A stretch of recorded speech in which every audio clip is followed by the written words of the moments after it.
Bonjour à tout le monde de la planète Terre. Ce matin, Dr Awa vous présente un comprimé spirituel intitulé le vieillissement. Un concept qui ne fait pas l'unanimité. Tout le monde veut vivre longtemps sur la terre, mais personne ne veut vieillir.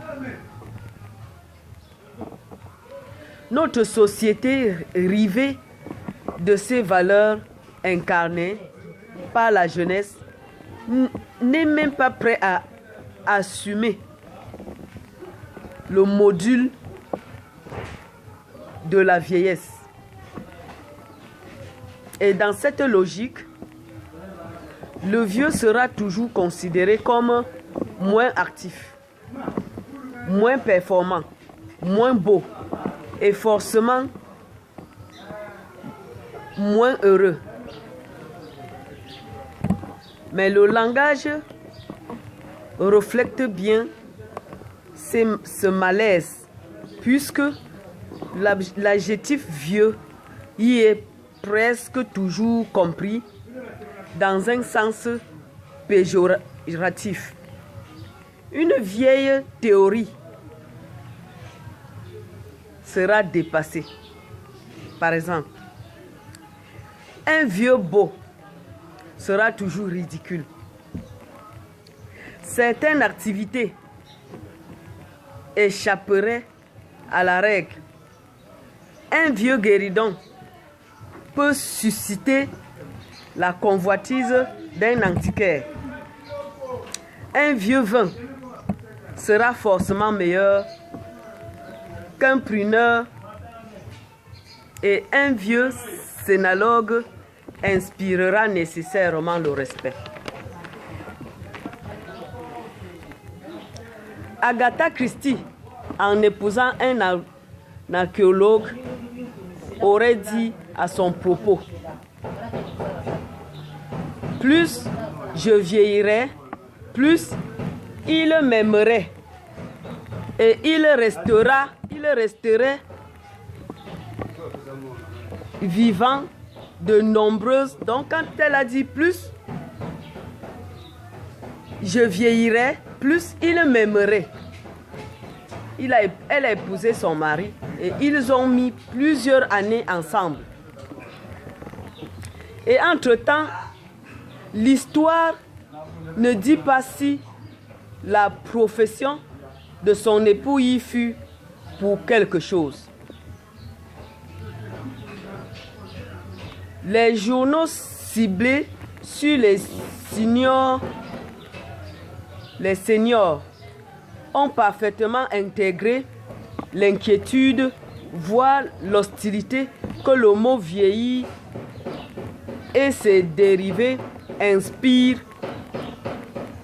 puisqu'ils l'ont pratiquement banni de leur vocabulaire.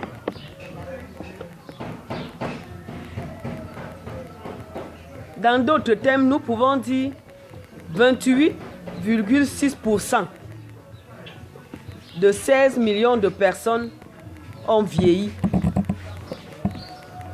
en 90. 29,1% de 17 millions de personnes ont vieilli en 1996. Et 39,7% de 25 millions de personnes ont vieilli en 2020. Ça, c'est juste un petit statistique pour remonter la pente du vieillissement de 1990 en 2020. Pourtant, que l'on considère ou non la vieillesse comme une maladie mortelle, donc il fallait se prémunir en restant jeune par tous les moyens. Nous sommes obligés d'en convenir. Nous vieillissons tous, tôt ou tard. Quel que soit l'âge, nous deviendrons vieux aux yeux d'un autre. Le général Makatou a dit: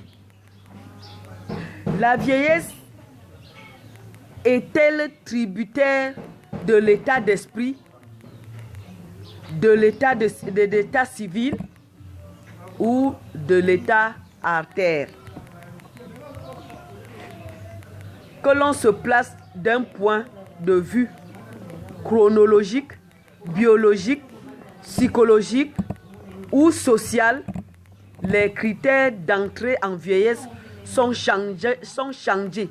changer.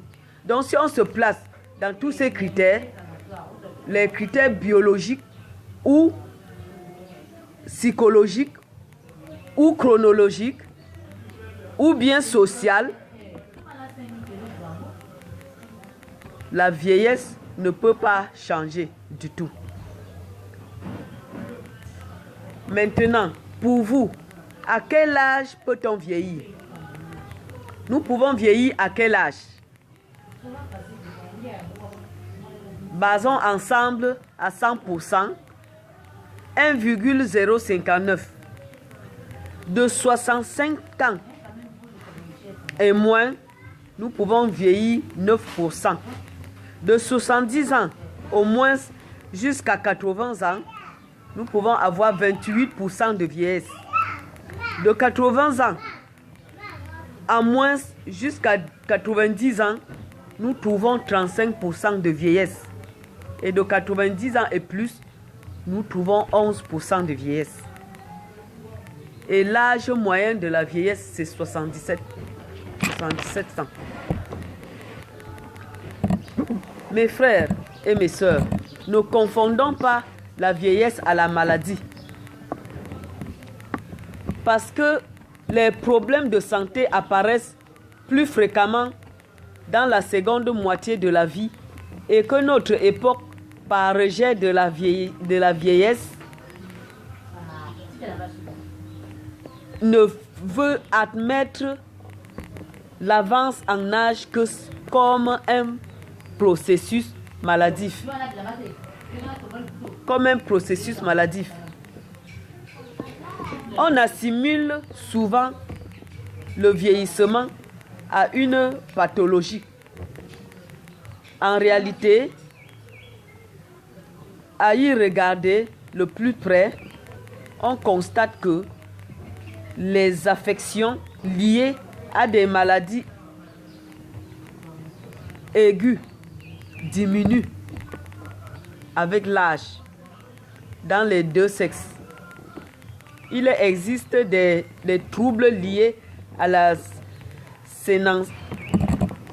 Il existe des troubles liés à la sénescence de certaines fonctions cellulaires, dont l'incidence augmente avec les années et entraîne surtout des affections chroniques. Les plus connues et les plus communes de ces maladies associées à l'âge sont l'athérosclérose, l'ostéoporose, certains cancers, voire aussi la pneumonie. Toutes les personnes âgées n'en sont pas victimes. Et le vieillissement normal a une part de responsabilité bien inférieure à celle revenant aux maladies dans l'apparition des dysfonctionnements observés aux grands âges. De ce fait, nous disposons d'une réserve physiologique qui nous permet de compenser largement le déclin dû à la naissance, la nature nous ayant très largement pourvus en foie, en reins, en tissu nerveux et autres organes. La majorité des grandes fonctions est longtemps préservée. La vie s'arrête lorsque la valeur des réserves physiologiques résiduelles deviennent très faibles. En conclusion, tout le monde ne vieillit pas au même rythme et à la même vitesse. Beaucoup de seniors sont en meilleure santé que certaines personnes jeunes. Quel que soit l'âge, l'influence de l'environnement, les conditions sociales et des comportements sur l'apparition des maladies restent déterminés. Toutes les transformations dues à l'âge ne sont pas nécessaires néfastes. Les maux de tête chroniques, les allergiques, les rhumes et les caries dentaires vont par exemple diminuer au vieillard. Ça peut disparaître comme ça peut aussi diminuer. Le vieillard ne doit plus trop sentir ces maux. La vieillesse n'a rien à voir avec l'âge chronologique. C'est un état d'esprit. Il y a des vieux de 20 ans et des jeunes de 90 ans. C'est une affaire de générosité du cœur, mais aussi une façon de garder en soi suffisamment la complicité de ton enfance que tu fus. La façon que tu as grandi, la complicité que tu avais quand tu étais enfant. Ça peut rejouer sur toi si tu peux garder cette complicité.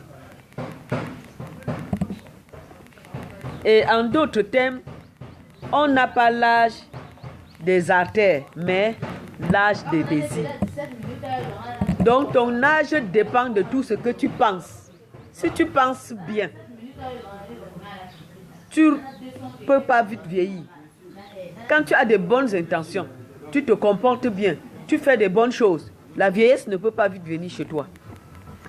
Et aussi, quand tu fais la chasse au zinc, la chasse au calcium, tu manges des nourritures légères et tu prends beaucoup de fruits. La vieillesse ne peut pas aussi arriver. Si tu poursuis